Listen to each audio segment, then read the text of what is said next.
दोस्तों नमस्कार, मैं कमलेश कुमार झा। आप देख रहे हैं लोक न्यूज। दोस्तों, हाल ही में जो देश में कुछ घटनाएं हुई हैं, इस पर चर्चा करना बहुत अनिवार्य है, क्योंकि हमारे रोजमर्रा की जिंदगी में इन घटनाओं का बहुत बड़ा प्रभाव पड़ता है। आप जानते हैं कि राहुल गांधी की जो भारत जोड़ो न्याय यात्रा है, उसकी शुरुआत मणिपुर से हो चुकी है और वो 14 राज्यों से गुजरते हुए 3 महीने के बाद मुंबई पहुंचेगी। लेकिन इस बीच में क्या क्या हुआ, उस पर बाद में चर्चा करेंगे। राम मंदिर जो अयोध्या में 22 जनवरी 2024 को भगवान राम की प्राण प्रतिष्ठा होने जा रही है, वो एक बहुत ही महत्वपूर्ण विषय है। नीतीश कुमार ने अपने राज्य के गरीबों के लिए जो एक सहायता राशि की घोषणा की है, यानी उनके कैबिनेट ने एक फैसला लिया है। लेकिन सबसे पहले बिल्किस बानो। आप जानते हैं बिल्किस बानो का मामला कितना गंभीर मामला था, और सुप्रीम कोर्ट ने कल जो एक निर्णय दिया है वो बहुत ही महत्वपूर्ण है और बहुत ही सुप्रीम कोर्ट को साधुवाद देने वाला निर्णय है। क्योंकि देश की जनता को कभी कभी लगने लगा था, उनकी निराशा हो रही थी कि सारे के सारे इंस्टीट्यूशन जिस प्रकार बर्बाद हो रहे हैं, शायद न्याय व्यवस्था भी ना कहीं उसी खेमे में चले जाए। लेकिन कल जो सुप्रीम कोर्ट ने बिल्किस बानो के ऊपर जो फैसला दिया है, उन्होंने स्पष्ट रूप से कहा है कि 11 के 11 जो दोषी है, इसमें जो दरिंदे हैं, उनको सीधे से सीधे यानी तुरंत का तुरंत सरेंडर करने की जरूरत है। 8 जनवरी के फैसला में उन्होंने कहा था कि उनको 2 हफ्ते का समय दिया गया है, उस बीच में उनको सरेंडर करना है। बड़े चालाकी से के साथ, यानी मोदी जी के जो लोग हैं, उन्होंने बड़े चालाकी के साथ सुप्रीम कोर्ट में एक याचिका दाखिल की थी, जिसमें उन्होंने बहुत सारे बहाने बनाए थे कि उनके फेफड़े का ऑपरेशन हुआ है इसलिए नहीं हो सकता, उनकी माँ और पिताजी बहुत बूढ़े हो चुके हैं, उनको ध्यान रखना है, इसलिए उनको कोर्ट फिर से जेल में ना डाला जाए। और एक ने तो ये कहा था कि उसकी धान की फसल की बुआई का काटना है, इसलिए उनको जेल के बाहर रखा जाए। तो इस प्रकार से आप सोच सकते हैं कि कितना जघन्य अपराध था। 21 वर्ष की बिल्किस बानो को, जो गर्भवती थी, उसके साथ सामूहिक दुष्कर्म ये 11 लोगों ने किया था।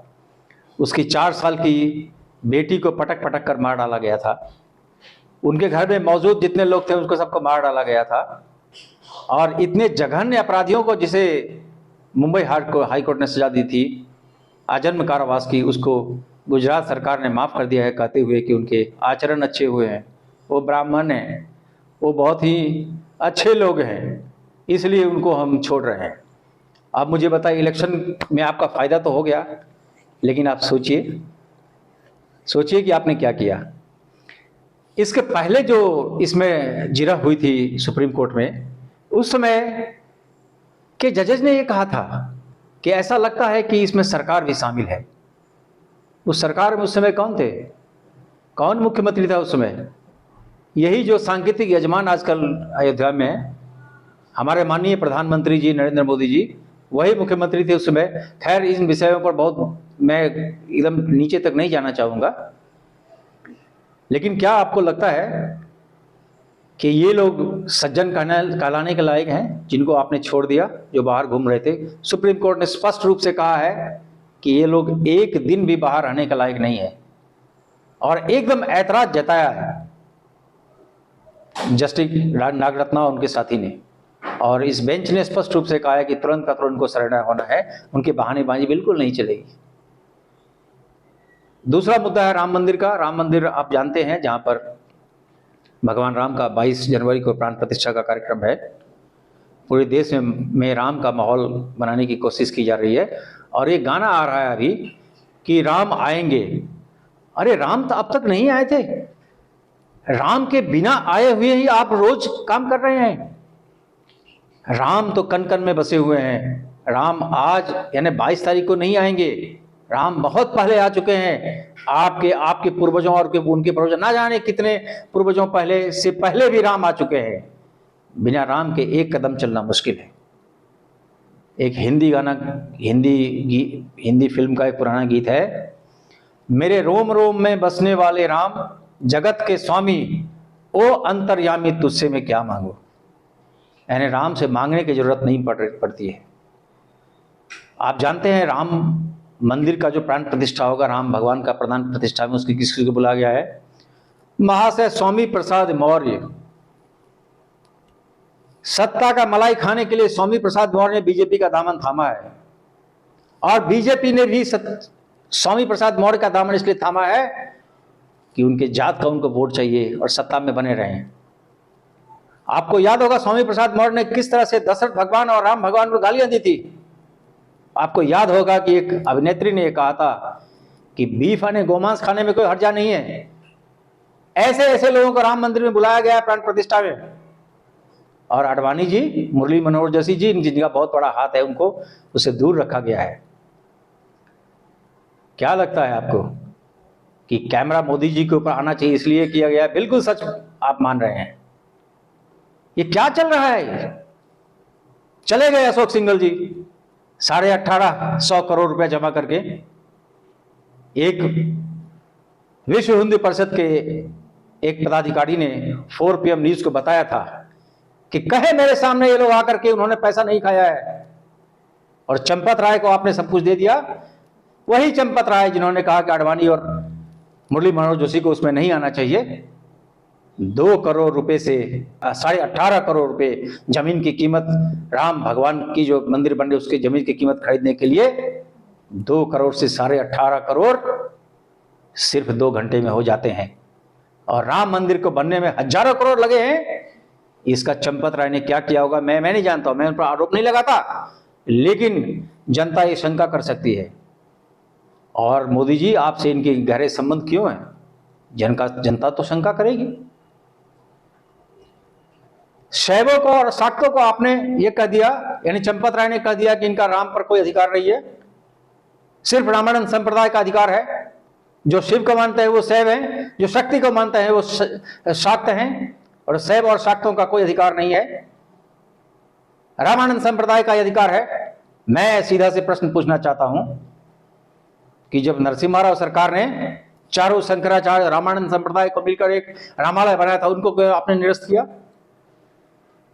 आपने क्यों निर्मोही अखाड़ा को उसका अधिकार से वंचित कर दिया? इस केस में 3 पार्टी थे, एक स्वयं प्रकट रामलला और 2 महंत थे। उन दोनों को आपने साइड कर दिया, चंपत राय जैसे लोगों को बिठा दिया।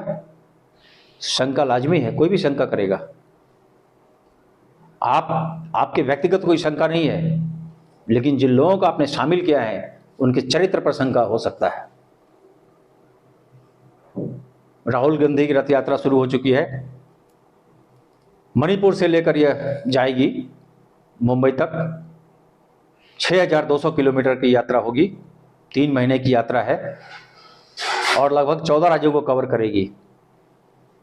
जनता से संवाद साधने के लिए राहुल गांधी के पास क्या रास्ते हैं? संसद में राहुल गांधी जब बोलते हैं तब उनके माइक्रोफोन को बंद कर दिया जाता है। संसद में आपने सारे विपक्षी लोगों को उनकी सदस्यता रद्द कर दी। मीडिया उनकी एक बात को भी प्रचारित नहीं करती है, तो अपनी भावनाओं को, अपनी बातों को रखेंगे कहां पर? सड़क पर आकर जनता के बीच में जब नहीं बात करेंगे तो बातें, सरकार की गलत बातें जनता तक कैसे पहुंचेगी? आज हेमंता विश्व शर्मा कह रहा है या कह रहे हैं कि अगर राहुल गांधी शहर के बीच में से जाएंगे तो हम उन पर FIR करेंगे, और इलेक्शन के 3 महीने के बाद मैं अरेस्ट करूंगा। मैं, यानी वो पुलिस वो है, कानून वो भी है, मुख्यमंत्री वो है, लेजिस्लेशन वो है, ब्यूरोक्रेट वो है, सारे के सारे लोग वही हैं। वो कह रहे हैं कि मैं अरेस्ट करूंगा। आपको पता होगा कि हेमंता विश्व शर्मा जैसे लोग राहुल गांधी के असम अकॉर्ड के बाद ही पैदा हुए हैं, और कांग्रेस के मुख्यमंत्री हुआ करते थे। ईडी के सम्मन जाने के बाद उन्होंने वॉशिंग मशीन की ओर रुख किया, वॉशिंग मशीन में घुस गए, बल्कि बाहर होकर साफ सुथरे होकर भी निकले नहीं हैं। इसलिए रोज रोज राहुल गांधी उनके परिवार के प्रति खिलाफ वो अपने वक्तव्य देते रहते हैं। आप मान के रखिए कि आप सब कुछ नहीं है, जनता सब कुछ देख रही है। आप कर दीजिए FIR। 3 महीने के बाद सरकार किसकी बनेगी नहीं बनेगी कोई नहीं जानता, लेकिन आप मोदी जी को खुश करने के लिए कर रहे, करिए, कोई बात नहीं, करते रहिए। तो इस प्रकार से डरी हुई भाजपा, ये डरी हुई असम की सरकार, उन पर FIR कर दिया उन्होंने। खैर ये केस आगे जाएगा, जो होगा अब देखा जाएगा। और मुद्दे हैं नीतीश कुमार का, जिन्होंने गरीब लोगों के लिए 2 लाख रुपए की राशि उनके कैबिनेट ने निर्णय लिया है। वो उन्होंने चिन्हित किया है, यानी जातीय जनगणना में उन्होंने चिन्हित किया था कि इन लोगों को कुछ सहायता राशि की आवश्यकता है, तो 2 लाख रुपए देंगे 3 टप्पे में, 3 किस्तों में देंगे। सबसे पहला किस्त तो 2024 के चुनाव के पहले ही आ जाएगा। और मोदी जी के लिए बहुत बड़ा ये चारों खाने चित्त करने वाली बात है, क्योंकि 95,33,000 परिवार, यानी अगर एक परिवार में 6 लोगों को भी पकड़ेंगे 4.5-5 करोड़ लोग ये हो जाते हैं। 4.5 या 5 करोड़ लोगों के ऊपर जब नीतीश कुमार की पहुंच हो जाएगी तो आपके लिए क्या बचेगा? आप यही कहेंगे रेवड़ियां बांटते हैं, आप बांटे तो बड़ा अच्छा, दूसरे बांटे तो बहुत खराब। नीतीश कुमार ने आपको चारों खाने चित कर दिया है, यह मैं मानता हूं। क्योंकि अगर आज की राजनीति में अगर शह-मात का खेल नहीं होगा तो सब पिट जाएंगे, सब बाहर निकल जाएंगे। अखिलेश यादव ने बड़ा अच्छा स्टेटमेंट दिया है अभी। उन्होंने कहा कि कांग्रेस से हमारी जो मतांतर थे वो इतिहास की बात है, हम सब लोग भूल चुके हैं हम लोग। इस प्रकार से समाजवादी पार्टी, कांग्रेस, आरएलडी और अन्य जो लोगों का अन्य जो पार्टियों का गठबंधन बनेगा वो आपके लिए इतना आसान नहीं छोड़ेंगे मैदान को। बात समझ के रखिए। इस प्रकार से जो राम मंदिर के ऊपर आपने माहौल बनाने की कोशिश की है, भगवा रंग में रंगने की देश की कोशिश की है। एक मेरे पत्रकार साथी ने बहुत सही कहा था। उन्होंने ये कहा था कि कोई नशे का डोज अगर बहुत ज़्यादा हो जाता है तो थोड़ी मात्रा में दवा देनी पड़ती है और वो नशे का डोज जो है धीरे धीरे खत्म हो जाता है। आपने राम मंदिर का जो डोज दिया है जनता को, भारत की जनता को, वो नीतीश कुमार, अखिलेश और बाकी राहुल गांधी ये सब मिलकर कर रहे हैं। और आपका ये नशा अगर उतर गए उन डोजों से तो जिस लिए आप फ्रेंजी एटमॉस्फेयर बना रहे हैं, वातावरण को विचित्र बना रहे हैं, अगर वो नहीं बना और आप चले गए तब मान के रखिए जांच तो निश्चित होगी। क्योंकि 10 वर्षों में क्या क्या हुआ है जनता जानती है। मैं कोई विपक्ष पार्टी का आदमी नहीं हूँ, मीडिया का आदमी हूँ। मेरा आपसे प्रश्न पूछना लाजमी है और हम ऐसा हमेशा पूछते रहेंगे। इसी के साथ कमलेश झा को दीजिए इजाज़त। जय हिंद, जय भारत।